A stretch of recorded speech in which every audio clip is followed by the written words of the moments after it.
Well, what we want to do is, we have a lot of insight on the panel here, so we really want to talk about what's going on in the industry. As we all know, there is a lot going on and a lot of change, mostly on the regulatory side. So we'd like to get sort of an idea of what's going on at the 4 major companies that we're working with. So what we're going to ask is each person is going to spend 3 to 5 minutes sort of giving an idea of what their company is working on, what they see in the future. And after that, we're going to get into, I have 4 prepared questions that we'll put out. May drill down a little bit on some of those questions. And then after that, we'd like to put it out to you to ask questions. And we have quite a bit of time. I think we have 75 minutes. So we have some time to really get involved. So what I would ask you is please don't be shy. If you have something that you want to talk about, please make sure that you do so. So on that note, let's get started. So we might as well start straight to my left with Karen Mason from Equitable Life. Good morning. Hey everybody. Good morning. Thank you very much for including Equitable in this conference this year. This is our first time here, and on behalf of my colleagues Brent and Dean, we're really pleased to be part of it. And whoever picked the hotel, it is spectacular. Yes. I hate to leave. We've got 2 main areas of focus for us as a company right now. One of them is growing up market. So if you know Equitable Life from days past, and I know some of you do quite well, you will know that our roots are in the family market. We're very proud of that. We have a very strong footprint there. For the last few years now, we've been the #1 seller of whole life policies, not premium, but policies, in the MGA channel, and continue to do well and want to invest there. But for the last year or so, we've also been investing to grow up market. And so we've hired wholesalers and underwriters and tax lawyers that have some experience in that market. We've been overhauling our illustrations and our marketing materials for that market, increased our capacity, added some reinsurers to facilitate facultative shopping. And continuing on that journey is one of 2 kind of main areas of focus for us over the next little while. And so thank you to those in this room that have both encouraged us on that and supported us as we've done it. The other big area of focus for us is technology. We are spending a lot on technology in our back office operations. We passed the 50% mark in October for electronic applications, which was a nice milestone to hit. And we are spending a lot of money to transform what happens in our shop once we get those applications. So implementing a new underwriting platform and interfacing it to, I think it's 8 internal and external systems in order to really speed up and streamline the underwriting process. We also, on the agenda for next year, have more KITS feeds. We are committed to APEXA. We are rewriting our advisor portal, and I'm sure I'm missing something. So anyway, technology and growing up market, the 2 big areas of focus for us. So I'll talk to you a little about what we're focused on at Sun Life. Some of these things we've already started. One thing that we realize is that we need to achieve a better balance of our product shelf. 84% of our sales come from participating whole life. And if you understand participating whole life, PAR is designed for the policyholder, not necessarily for the Sun Life financial shareholder. So when you look at net income as reported back to shareholders, our net income hasn't moved very much or hasn't kept pace with the growth in sales that we've experienced in the last few years. So we're going to try and achieve a better balance that will mimic the market as a whole. So that we've already started down that path. Another thing that we're trying to accomplish is one of the challenges that you have as an insurance company is accelerating the rate at which you can implement new ideas. So for example, we will come up with an idea and we'll talk to the IT department, we'll talk to product, and they'll put a price tag of $1.8 million in 18 months. But you're asking for these things now, right? So this is a bit of a challenge for us. So what we're trying to get into is stronger deployment strategies by, for example, putting out a minimum viable product or a minimum viable feature to see if it works, and then building the infrastructure to support it en masse. The other thing that we're doing is focusing on distribution excellence, and Rocco Colangelo is in the room. This is something that he is leading. And it's an important piece of what we're doing because for the most part, we've carved out our place within the independent broker space by focusing solely on the advisor. What we want to do now is take the experience that we've had with that and then also try to work with or develop a value proposition that is focused on the firms like IDC. The other thing that we're doing is we're trying to continue to develop a leading wholesaling team. So if you look at all of our wholesalers, which we refer to as regional sales directors, all of them have, well, you'd be hard pressed to find one that doesn't have a designation, either a CFP or CLU. Most of them are associate members of CALU. They attend CALU annual general meeting on an annual basis, and some of them actually sit on some of the committees within CALU. So we're always trying to develop a leading wholesaler team. The last thing, and Lynn will talk about this during the compliance panel tomorrow, but we're trying to develop better market conduct practices within our business. What we find is, and this is not this room, but we do find that some advisors are up to some shenanigans. We just need to have better processes in place to curb that type of behavior. So those are the things that we're focused on for 2019. Congratulations to everyone in the room. On behalf of Manulife, it's great to partner with all of you and partner with IDC. At a really high level, we've had our leadership, both globally and within Canada, kind of turn over in the last year. And they've really brought a renewed focus on competing really well in the markets we're in. So any business that we're in, talking in Canada, whether it's the group business, the banking business, the investment business, the insurance business, we want to compete and compete very aggressively. An example of some of the new mindset is I'm losing the word. The annuity business. We exited the annuity business because we just felt we couldn't compete there, and we wanted to focus our resources elsewhere. So that's just an example at a really high level of the mindset within Manulife these days. Closer to my heart on the insurance side, really the theme there is our Canadian CEO, Mike Doughty, who may be a familiar name to some of you in the room, used to run our insurance business in Canada, went down to the States in Hancock and ran the insurance business in Hancock, ran Hancock for a period of time, and then came back, and he's now our Canadian president and CEO. And he came back, and one of his priorities, it was right at the top of his list, was to revitalize and modernize insurance. And really the revitalized piece was, it was in the high-end market. And with there, it's just really the commitment to the estate planning market, having sharp product, having strong support both in the wholesaling side and in the technical resources side, and on the underwriting side. So that's really the focus on the higher end of the market. And on the mid-market, sort of that modernized side, we really do want to increase the speed of our processes and really get into the kind of the speed of commerce these days. So it's that ease of acquisition, it's around the customer experience for the mid-market so that we can kind of create more traction there. There's a big unfulfilled need in Canada. Vitality is a piece of that, and if we were talking about it at my breakfast table, it's kind of everywhere you go. There is a movement around behavioral-based insurance, and Vitality is a part of that. We're going to be bolting that on to other business lines within Canada, and before long we'll have millions of members, not tens of thousands of members. And that's going to enable us to have a lot more negotiating power when it comes to the partners that we'll bolt on to Vitality, and it's just going to continue to grow within Manulife as one of our priorities. Great, thank you. Congratulations also to all of you who are qualifiers at this event. I know it's not a small amount of business that gets you all here. I am pleased to be here and pleased to be part of this panel. So just a quick update on Canada Life. Probably our biggest priority with Canada Life continues to be the transformation completion of our big Canadian transformation that undertook or we began to undertake about a year and a half ago.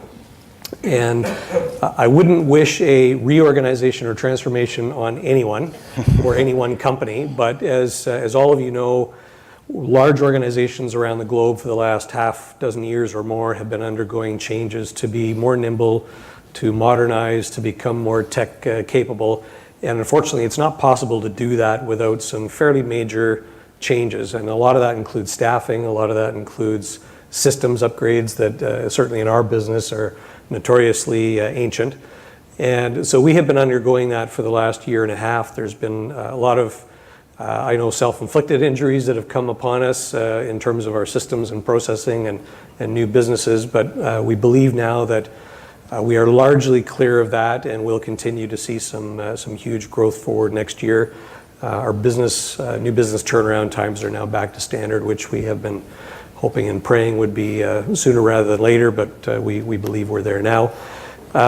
Doing a transformation such as this across 3 different brands and 4 different forms of distribution is a little bit like building a space shuttle with your eyes closed. And as I said, again, lots of moving parts to it, but happily I think we are out of the valley back up to regaining our position as a first quartile carrier in this country. As many of you know that do business with us, we're 170 years old. We've been around a long time. We're extremely well capitalized, and we're deadly serious about being back to a top performer in this country. So we have the support of the board, support of all the owners, about a $200 million investment, which came from some of the savings as a result of the transformation process that we went through, which also included letting some of our non-essential staff go in areas that really we don't require any longer as we modernize and contemporize.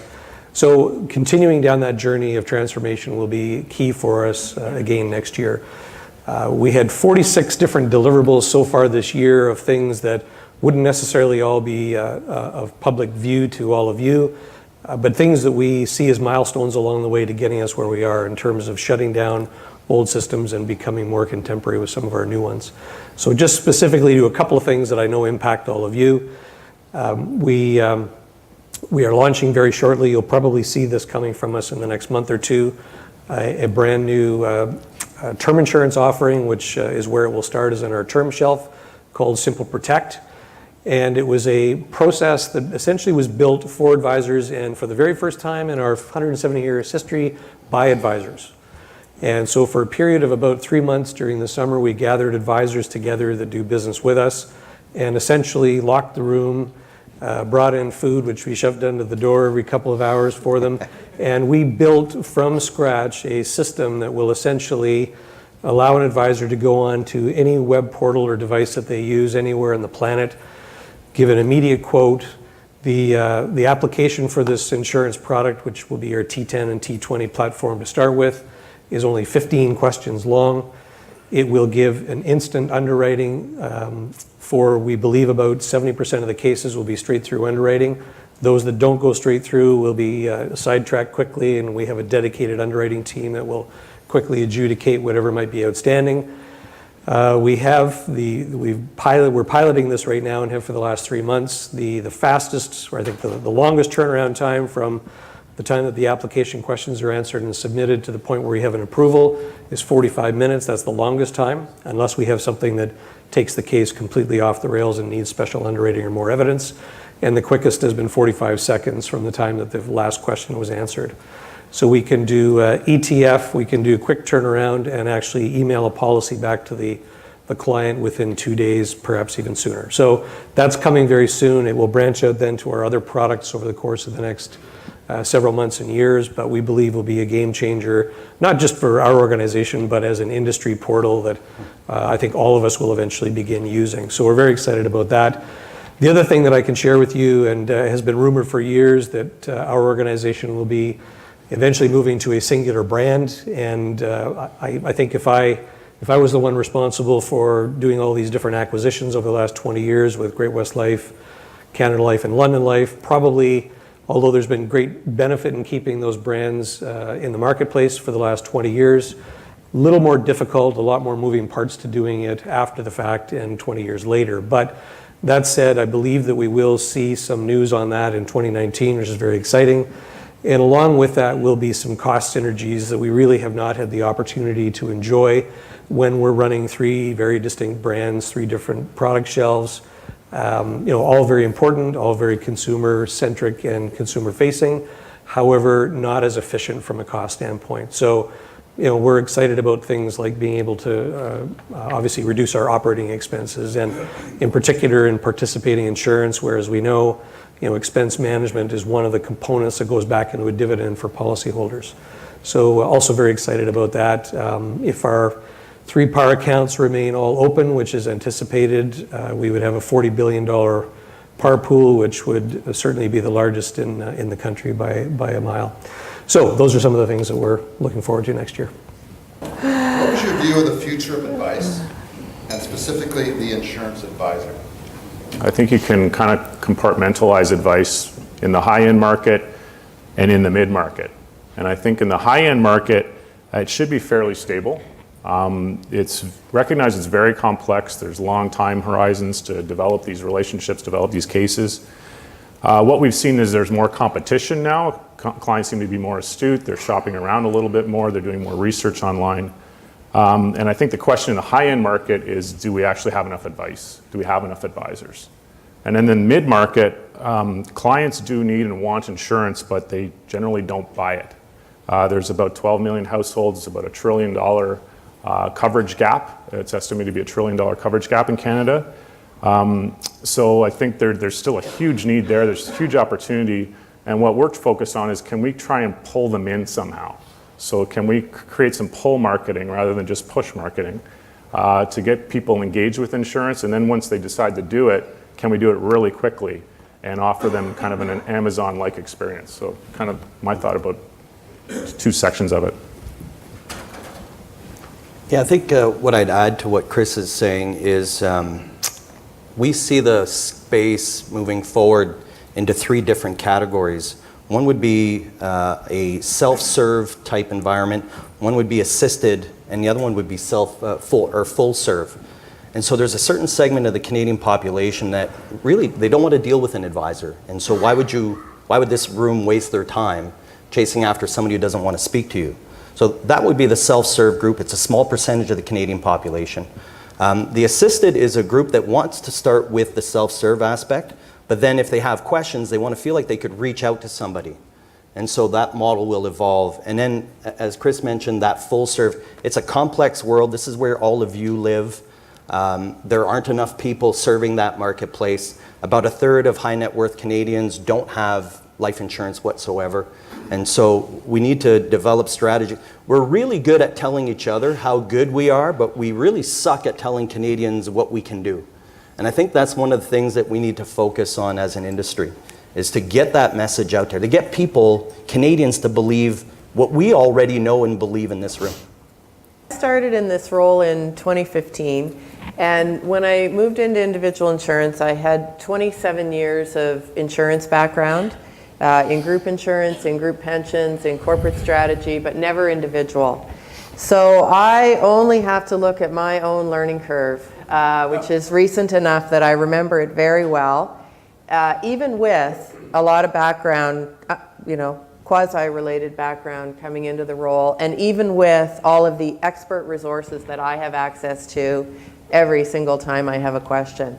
So I can tell you I am a huge believer in advice, and I will say even for term insurance, because if you only want that 10-year term for the 10 years and nothing else, you're good, but so often life changes.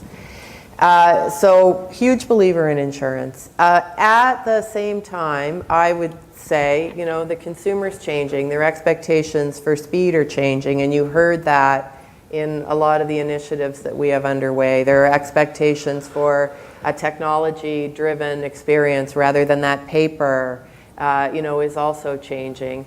And that's, really why we are investing so much time, energy, money into technology to try and help marry the advice with technology that can provide a better, more modern customer experience, but all aimed at the advice channel.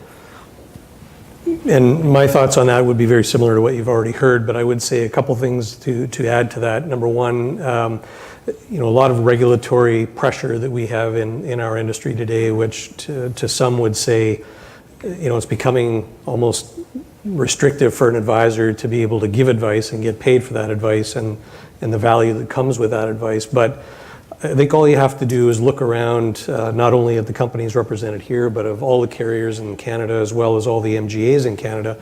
And there's lots of movement happening in our industry. As we know, there's consolidation, but the biggest move is still a doubling down on advice. And if there's one thing that we all would agree on, it's that Canadians want somebody to deal with for advice eventually. If not initially, eventually they want that advice. Yeah.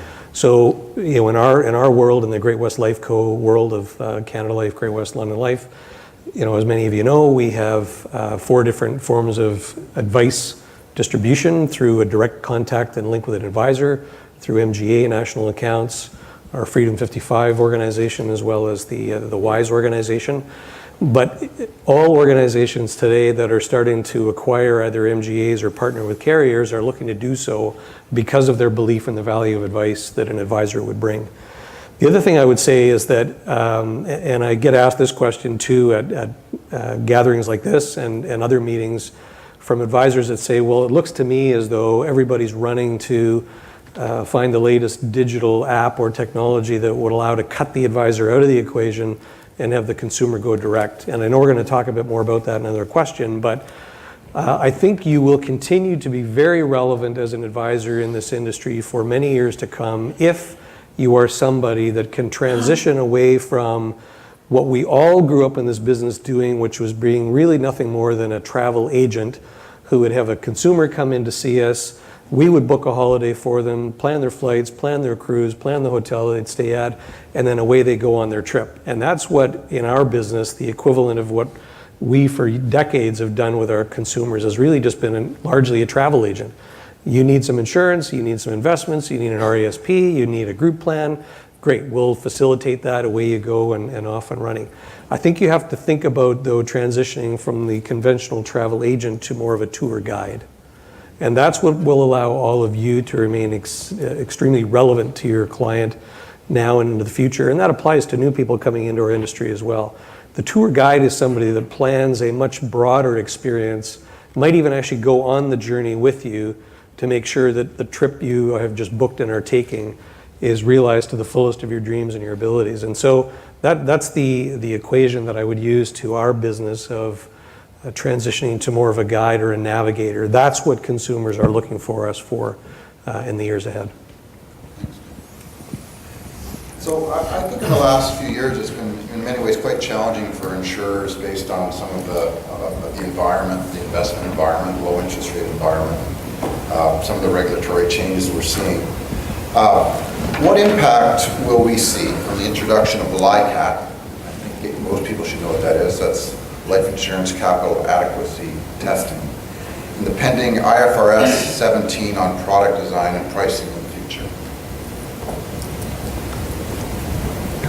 Did you want to go ahead? I can. Yeah. The quick answer is probably higher prices. LICAT changed the capital formulas underpinning our prices.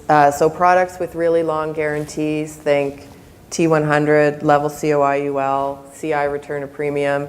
We now have to hold more capital for those products and less, interestingly, for participating whole life insurance. And so the more capital you have to hold, that puts upward pressure on price. Debatable, but I would probably say not really dramatic because you didn't see us all rush out to reprice all of our products when that happened. But as we get to the repricing of those products, directionally, I think that's what you'll see. IFRS 17, or do people want to go on LICAT? IFRS 17, far more dramatic in terms of its potential because it completely changes the way we measure profitability. The only, I guess, good thing about IFRS 17 at the moment is that it's all still up in the air because insurance associations around the world are really quite exercised about it. But if it comes in kind of as it is written, I would say probably higher pricing for term insurance because of the way reinsurance is accounted for in IFRS and the way it's typically used in term. Again, more pressure on those long guarantee products, and also a little more pressure on all products, because we won't be able to recognize profit as quickly as we do today. And so you think of the time value of money, we make the investment now, but it's longer before we can recover it. So nothing good. I'll add a little bit more. When we launched our 2017 products, our Dean Chambers, who's our VP of product, he priced in, or he anticipated LICAT in the new pricing. And we were lucky enough, so this is purely random, we were lucky enough that our anticipation came to fruition. And so we don't anticipate having to change pricing whatsoever on our product shelf. As for IFRS, that is a new monster that we're unsure what that's going to look like. The one thing that happened here in the US that went relatively unnoticed in Canada was some of the tax reform that happened as it relates to policyholder liabilities and then tax deductions that you realize on reserves here in the US. So what they did is they introduced, they reduced the US corporate tax rate from 31% down to, I believe it's 25. But at the same time, they removed some of the tax deductions that you can realize on reserves here in the States. So for Sun Life, that meant that we had to take a $200 million write-down in the fourth quarter of 2017. But on the plus side, we are able to reduce our tax expense by about $130 million moving forward. So good news, bad news. The reason I'm sharing this with you is if the Department of Finance, with the government that we have in place today, if they use this as a signal for them to then start to take a look at removing some of the tax deductions that we have in Canada on the same things, policyholder liabilities and deductions that we realize on reserves, that could dramatically change our environment. So that's the one thing that we're keeping an eye on is, will they use that as a signal to then start to introduce things that really dramatically change pricing. Yeah. And I'll just add a couple of comments quickly. I would say, like all of us here up on the stage, we're all going to look at profitability of our products under the new LICAT rules to determine whether we need to make changes to those to both make our products attractive to the consumer and profitable to the organization and the manufacturer. We don't anticipate, Canada Life doesn't anticipate any changes to our COI pricing. I think on UL, I think we've sort of addressed that, as many of us did at the end of 2016. If there's one thing that perhaps we would take a second look at in next year when we sort of relaunch the new organization, that would be maybe the pricing that we were able to afford to take on things like our participating products. We probably were a little more aggressive. Some of you that know our products would perhaps agree with me on what some of that pricing should have been when we came out of the gates. I think our challenge in 2016 was that we had 3 different brands of product shelves in which to completely redesign to meet the requirements of January 2017. Didn't really have the opportunity to be very creative through that whole process. We were sort of scrambling to get all 3 companies delivered on that date. So I think if anything, we might have been a little bit aggressive, but would look to try and maybe make some adjustments to that next year. But every one of us up here on the stage will take the very same approach, which is we need to price our products so that they are accessible to consumers, they're affordable, they're products that you want to sell, and they're also profitable to the carrier. So that'll be ultimately what LICAT and some of the other regulations will cause us to continue to have to do. The only thing I'd add is that, is there any actuaries in the room? All right, yeah. I think all 4 of us, the head office actuaries would love to have an adjustable product, like a fully adjustable product, because in the new world. That's why there aren't any in the room. Yeah, exactly. That's with the new rules in place, that would be, in their minds, a perfect fit. And there's no market acceptance for it, and that's why you've got us in the room kind of playing defense on that one. But that's essentially the full impact of LICAT if it were to pass right through. But it won't, because there isn't market acceptance for that kind of build. That's a good point, Chris. Yeah. So one other final comment I'd make quickly. One of the other impacts of all of this is that it is sucking a tremendous amount of resources out of the system that otherwise could be applied to product development and moving other things forward. You know, we had the policyholder tax change, which at least was a great business driver in the end, so that was good. And then LICAT, and now IFRS 17, and those are our actuaries, our systems people, our accounting resources, which don't do too much for you, but big resource drain from the industry at the moment as well. Okay. Next question. A buzzword in the business right now is disruption. What disruption do you see coming to our industry? I think we maybe just talked a bit about it, and what, if anything, is your company doing to disrupt itself? Well, I can start with that. I know all about disruption over the last 18 months. I actually tour giving talks on disruption. Well, what I would say is, you know, it is a buzzword for sure, and I think it's probably maybe a bit overused buzzword, but we all are transforming in some way or another to adopt and take advantage of what technology can do for us. And I do believe that we will see in the coming months and years really more as a view to how do organizations like ours get a broader reach to the consumer in Canada. And you know, it's very true that, and I would assume that almost everybody here in this room would really think twice or three times about driving 2 or 3 hours across town or to a different part of your province to sell a $200,000 of 10-year term to somebody. And that's not really a market that's well served by us because it's not affordable for us to be in that marketplace. But carriers, distributors, banks, financial institutions, and life cos all see the opportunity to be in front of that consumer. We all want a piece of that, little piece of that pie. So every one of us are looking to try and make a digital omnipresence or portal available to a consumer who wants to begin a relationship with us. And I think about, you know, one of the most brilliant things that I think Scotiabank did about 20 years ago would start their, I think it's called Scotia Prime accounts for young people that when you open an account, you get 2 free movie passes to a movie theater.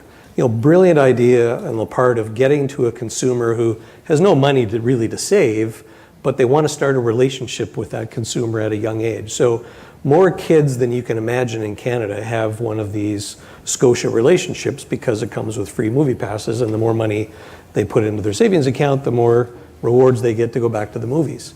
So starting a relationship early with those young clients or those young savers will eventually translate into long-term relationships for Scotia. And so we would see it as the very same opportunity to work with a young person or couple who really may not be that appealing for all of you to work with, but can commence a relationship with us. So Power Financial, which is our parent, about 6 or 7 years ago started an organization called Portage 3. And Portage 3 was funded with about $50 million initially to start. It's since had another couple of $100 million added to it, but it specializes in acquiring, developing, and working with young startup fintech and insurtech companies. The best of which you would know is Wealthsimple. So a lot of the early funding for Wealthsimple came from this Portage 3 group. Portage 3 now owns 100% of the shares in Wealthsimple, but it's a way of engaging with people who really don't want a relationship yet, or maybe don't want the complications of a relationship, or don't have more than a few $100s a month to save, and that begins a relationship with them. So I don't think technology, frankly, is going to disrupt or replace. I think technology will support all of what you do. And we see that as a huge driver and opportunity for us in the months and the years ahead. One thing I'll just finish with is don't forget that robo-advising, which is a bit of a swear word in our industry, is something that has been around in the investment industry for over 25 years. People have been able, since the advent of the internet, to be able to go online and be a day trader and buy and sell stock if they really wanted to. But we know how many people really do that and how many people are really successful at it. And that's why investment advisors still exist, because while it might be a great place for some people to be engaged, it's not a place where the average consumer who's actually got wealth wants to be. So, and I think the thing with disruption is we think about all these technology firms that are disruptive, and it's not really about the technology, it's about what it's enabled them to do in the form of client experience. And I think what clients are looking for when you think about the speed of commerce these days, it's speed, it's access to information, and it's about their experience. So if we can use technology to kind of disrupt those things as an industry, that's what we need to do, because your clients are comparing us to Amazon. And to think they're not is being naive, right? I got my shoelaces in 2 days because I needed them in 2 days. Why can't I do that with my insurance policy? So we need to take the steps and invest in the technology to get that, to change the experience. And we're either going to be able to do it through acquiring small fintech startups or some kind of arrangement that we make with outside firms. So we're either going to, I think it's going to be in-house, or it's going to be through partnerships that we'll have to do it. One of the things that's really interesting is that we're saddled, like there's no industry, the finance industry spends more as a percentage of its profits on IT than any other industry. And it's not because we're really good with technology, it's because we've been around for so long and we're saddled with these decades-old systems. So we need to kind of get out of that mode and get into the growth mode and the investment in these new tools that can create an experience with the clients. Yeah, we're seeing a lot of disruption, specifically in the wealth space. So I know some of you are focused on the wealth side of the business. Companies like Questrade, and I don't know if you've seen their commercials on television. Yep. You know what I'm talking about, right? You're smiling. It's the lady sitting across from her advisor and says, 30% of my portfolio is going to be gone in fees. And the advisor says, well, that math doesn't make sense. And her reply is sort of deadpan. Yeah, you're right, it doesn't. So companies like Questrade and other robo-advice companies are riding the wave of disclosure.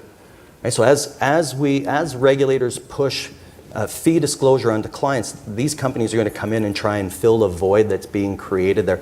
Or not necessarily a void, more so the doubt that's created is going to be filled by robo-advice. Their marketing strategies are going to be built around that idea. And what they're failing to miss, and statistics will show you this, somebody who uses an advisor will have 2.73 times more assets if they've used an advisor for 15 years or more.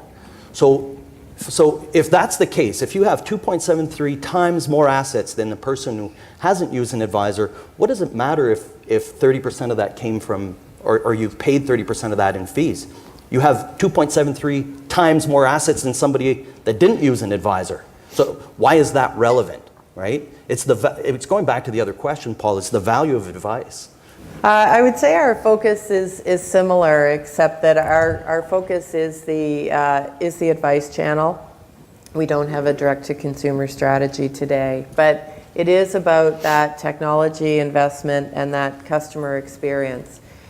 In October, we issued our cases under 20 days on average for the first time ever in our history. And those are not simplified products. Those are fully underwritten, kind of traditional method. And we think for that kind of a product, that kind of underwriting, that was darn good. And we are thoroughly paranoid that level is completely unacceptable as we go forward, right? It's all about the speed and simplicity, and we've done everything we possibly can with current methods to get that down. It's really only technology that's going to take it any further. So, one of the things we've invested in quite heavily is AI underwriting, and it's not straight through underwriting. Like, this is an actual AI. They have a little robot kind of thing. They carry it around with them. It's been all over the place. But it's doing the work of 6 underwriters at this point. So it's actual AI underwriting. It can make decisions. So it's that use of technology. It's the data, the crunching of the data that's going to allow us to make decisions quicker. It's things like this ADA algorithm. I got an offer in the mail because someone I do my home insurance and my car insurance with, they say, well, we know where you live. We know what kind of car you drive. We know this about you. We think you're a good offer for life and CI insurance. And, I didn't take it. But that's the thinking, is they can crunch the data and make these offers very quickly and simply. I think one of the things we think about as disruption is that Google's going to come in to the insurance space, or Apple will, or whatever. Apple's sitting on enough cash to buy all of us, maybe. But I don't know if they will. Like the ROI, the use of capital, it's just not kind of in their wheelhouse. But these big firms, these big data crunching firms, what they are aware of is that big, massive unmet need, both in the US and Canada. and they're really good at distribution. So they may look at it from a distribution play rather than a product manufacturing play. That may be a little bit further down the road, but that may be kind of in their wheelhouse from a distribution perspective. Okay, so that's enough of the easy questions. So let's get into a good question. Compensation. What changes, if any, do you see coming from insurance companies in terms of insurance compensation, in terms of structure, its percentage of premium, and disclosure? We've been involved in so many conversations about levelized commissions. Somebody should take the lead on offering levelized commission. Why doesn't Manu? Why doesn't Canada? Why doesn't Equitable Life take the lead in levelized commissions? And I think it's the wrong question to ask. I think the question we should be asking is, how do we demonstrate our value to Canadians?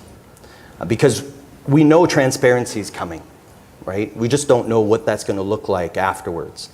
We exist in a world where we're in a sold, not bought category. So that adds a bit of a complexity to the dynamic in that people just don't wake up in the morning thinking, I need to buy critical illness insurance. They actually have to be sold that. And there's a cost associated with that. And I was speaking to a couple of advisors yesterday. A relationship could be 10, 15 years in the making for a large case where, yes, of course, there's going to be $1 million of first-year commission that's going to be paid out. Of course, it's a lot of money. But that 5 to 10 years of investment in the relationship, that goes unpaid for those 5 to 10 years. There's got to be some value behind that. The challenge is, do Canadians understand what that value is? So I don't know if jumping to the conclusion of levelized commission is the answer to transparency. I think we have to sort of work that out on our own. But we certainly have to package a message to Canadians so then they understand what it is that we do for them. Does that make sense? We asked this question this summer, or a very similar question. We went out and did interviews with 20 distribution leaders across Canada, including Paul and Phil, and asked about trends and what those leaders saw as the impact of those trends. So everybody thought transparency and disclosure would come. The majority of the folks we spoke to, not all, but the majority did feel the solution to that would be more levelized commissions, not necessarily completely level, still higher in the early years, or lower than today, but higher in the early years and a bit more in later years. And the general feeling around why, and not everybody said the same thing, but the general feeling around why is that in the family market, not all advisors would have the confidence to be able to position the current commission scale confidently with their clients. And in the upscale market, although advisors would be a lot more confident in communicating and positioning it, $1 million is such a big number that it just might not matter. And so most of the leaders across Canada believe that's where it would go and why. Not all, though. Yeah, I'd say in our case, we've done much of the same deep dives and research already just to seeing what there's an appetite for. But at the end of the day, I think, what is prompting transparency and prompting concern over insurance commissions, I'll maybe talk a bit about investments as well, but what's prompting a lot of this attention is those who believe that how we are compensated and what we are compensated is far too large. The amounts of money that some of us earn from large sales is too great. But to the point that Andre was making, and I've heard the same comments, if it does take 10 years to develop this relationship, and a lot of the work that takes place afterwards is something that, it's not a one sale opportunity. It's a relationship that's going to go on for many years. At the end of the day, I think the regulators will bring attention to what we get paid. What we ultimately do get paid, though, is going to be determined by the consumer. And it's through the value of advice, which is beginning to be an overused phrase as well. But I truly think that If an advisor can demonstrate the value they bring through the advice that they have provided and the long-standing relationship, back to that example I gave earlier about being that lifelong tour guide, I think clients frankly will pay. Those who pay us a 7-figure premium aren't clients who require an hour of our time. And I think it is something that the market will obviously determine for us down the road. The regulators will not determine what's fair or what's not fair, I don't believe. But they will shine a light on us having to prove to the consumer where our value comes in. I'll just touch a little bit quickly on investments as well. As we know, this is really what's led the whole transparency of fees is the mutual fund industry and those that sell investment funds and investment products. We're now CRM 2.5.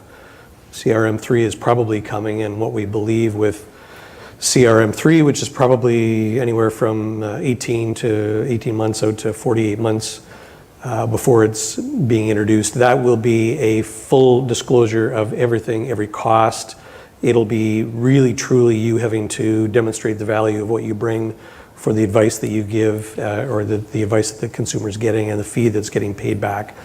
When CRM 3 comes about, there is absolutely no way that the life insurance industry's seg fund platform can be treated differently than mutual funds.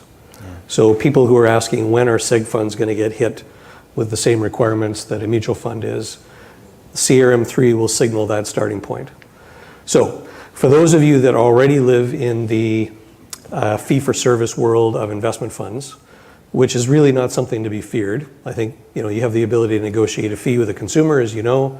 It's something that the client, based on the value that you brought and will continue to bring, deems as fair. You will negotiate that.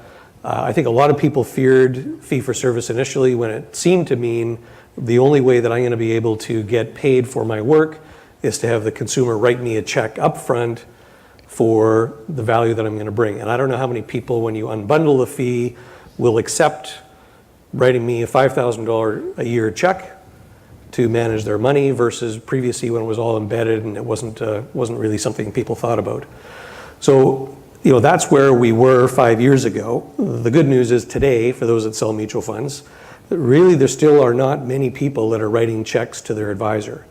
It is still a negotiated fee built to within the platform of the MER, and the consumer agrees, upfront on what is fair for the advisor to receive. So I believe the seg fund movement will go exactly the same direction. So it's something you probably want to start thinking about today. There's absolutely no way our industry is going to be able to avoid transparency on seg fund fees with CRM 3, and as I said, that's anywhere from 18 to 48 months away before that happens. So I'll just have a couple more comments and a little contradictory on the disclosure side, but on the level compensation, it's kind of always being talked about. The fact of the matter is when you crack it apart, it gets very, very complicated, like anything in our business, and that's part of the reason for the timing. It's just it does get quite complicated. On the disclosure side, I had a few conversations prior to this meeting, just getting ready for it with some of the government affairs folks that we have, just asking questions around what are the conversations like, and my takeaway on it was, shh. Like they're actually not talking at the government level about disclosure. And there's a recognition that the UK, they went disclosure, and guess what happened to life insurance ownership? It dropped. So there's a recognition that this isn't the same, life insurance business isn't the same as the investment business, the group business, for example. So my takeaway from the conversations I had was that we're in pretty good shape right now. There's a recognition that there's a need for advice. There's, again, this large unmet need, which we've all talked about, that advice is needed to get at that. And we can't be pushing people away from this business or making it more difficult when it comes to the disclosure of the compensation. And there's also a recognized value that we present to society. Like there is this recognition within the Canadian government that the insurance business is good for Canadian society, and it provides a lot of stability. So my takeaway was a little bit different than maybe some of the other comments. Yeah, and maybe just one more thought on that, because that's a good point, Chris. Probably the very best example in the last couple of years of where the decision around how to regulate transparency in an insurance field would be the G19 that was undertaken for those that sell employee benefits insurance. Right. And the way that process worked, which was a really a powerful process, was that there were advisors, carriers, and regulators all at the same table discussing what we all had an appetite for. And I think those whose livelihoods are based largely on employee benefits were initially quite scared about what that would represent. Even though they're maybe not pleased with where we've landed, I think they would all agree that it was a fair process that was taken to determine what fee transparency and employee benefits should look like. So Chris raised the point that today the regulators really we're not under the microscope yet in terms of fee disclosure on insurance. However, CLHIA, CALU to a lesser degree, and some of us as industry carriers are really also not talking about it. And that is a bit of a concern to us, because if we don't, it's coming. There's absolutely no doubt it's coming. But if we wait for the regulators to be the ones to take the process over, as happened with CRM1, that also puts us in a bit of jeopardy too. So at some point, I think we've all got to agree to come to the table and say, let's start talking about it. Because we don't want what happened in the UK or Australia, obviously, but I think we do want to have it be a negotiated process that works in the interests of all parties. It's always it's great when you have a panel where the demand exceeds the supply. So first of all, I'd like to thank everybody for your great contribution. I thought it was a great discussion. It could have gone on longer. And so thank you very much for your participation. Thanks very much. Great. Thank you.